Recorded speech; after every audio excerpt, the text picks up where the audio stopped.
मौर्य साम्राज्य की बात करें तो 322 ईसा पूर्व से 185 ईसा पूर्व तक मौर्य साम्राज्य चला।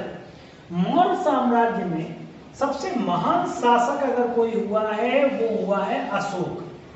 क्यों हम अशोक को पढ़ें?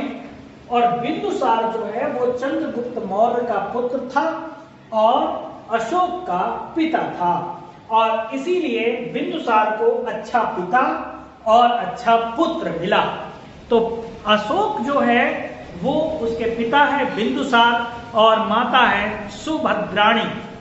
अशोक जिस सम्राट का राज चिन्ह अशोक चक्र भारतीय अपने ध्वज में लगाते हैं, वो अशोक जिस सम्राट का राज चिन्ह चारमुखी शेर भारतीय राष्ट्रीय प्रतीक मानकर सरकार चलाते हैं और सत्यमेव जयते को अपनाया, जिस देश में सेना का सबसे बड़ा युद्ध सम्मान सम्राट अशोक के नाम पर अशोक चक्र दिया जाता है, जिस सम्राट से पहले या बाद में कभी कोई ऐसा राजा या सम्राट नहीं हुआ जिसने अखंड भारत, आज का नेपाल, बांग्लादेश, संपूर्ण भारत, पाकिस्तान और अफगानिस्तान जितने बड़े भूभाग पर एक छत्र राज किया हो। सम्राट अशोक के ही समय में 23 विश्वविद्यालयों की स्थापना की गई, जिनमें से तक्षशिला, नालंदा, विक्रमशिला, गांधार आदि विश्वविद्यालय प्रमुख थे।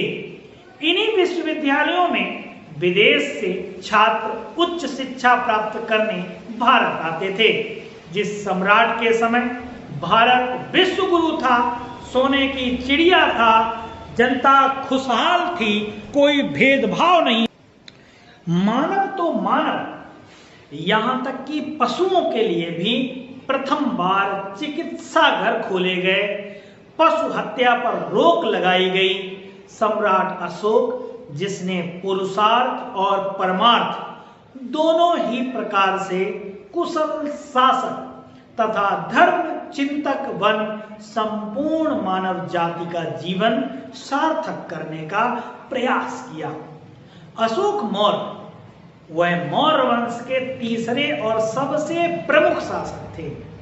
चंड अशोक भी कहा जाता है, इसका अर्थ होता है चंद्रमा के समान अशोक। देवानाम प्रिय कहा जाता है, यह संस्कृत शब्द है। अशोक के ग्रामवासियों द्वारा उनकी प्रियता के रूप में प्रयुक्त होता है।